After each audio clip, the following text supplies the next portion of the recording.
हरिहर जय बाबा माँ की। आज का विषय बहुत गंभीर है। गुरुदेव ने इस पे, करौली शंकर महादेव ने इस पे कई बार इस पे बात की है। और अत्यंत जब भी वो मंच पे आते हैं और जब भी वो हमें प्रवचन देते हैं तो हमेशा वो कभी ना कभी इस टॉपिक को हमेशा लाते हैं, बलि प्रथा, कि माँ के नाम पर पशु बलि देना तुरंत बंद करें। माँ महाकाली, माँ गुरुमाँ, माँ कामाख्या, माँ आद्य शक्ति, माँ महाकाली, माँ दुर्गा कभी भी किसी निर्दोष पशु की बलि नहीं मांगती। 100%। बकरी, बैल, मुर्गी, पक्षी, कोई भी जीव, सब माँ की ही संतान है। एक माँ अपने ही बच्चों का रक्त और पीड़ा कैसे स्वीकार कर सकती है यदि वो सच में माँ है?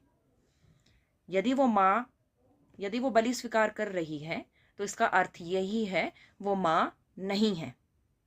सत्य यह है, माँ केवल सात्विक भक्ति और आपका समर्पण स्वीकार करती है।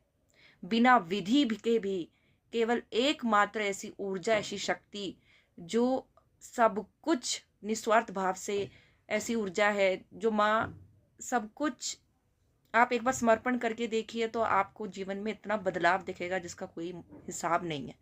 माँ को केवल प्रेम, भक्ति, सेवा और दरबार की साधना, केवल इससे ही माँ प्रसन्न हो जाती हैं।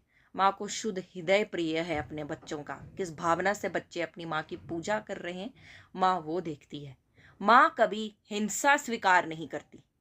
पशु बलि माँ तक नहीं पहुंचती क्योंकि पशु बलि माँ स्वीकार नहीं करती है। ये सभी बलियां नकारात्मक ऊर्जाएं जैसे दैत्य, राक्षस या जो भी गंदी ऊर्जाएं हैं, ये वो ग्रहण करती हैं।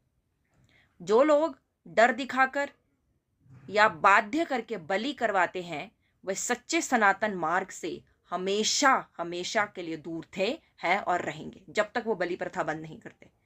करौली शंकर महादेव धाम में माँ अपने पूर्ण स्वरूप में विराजित है।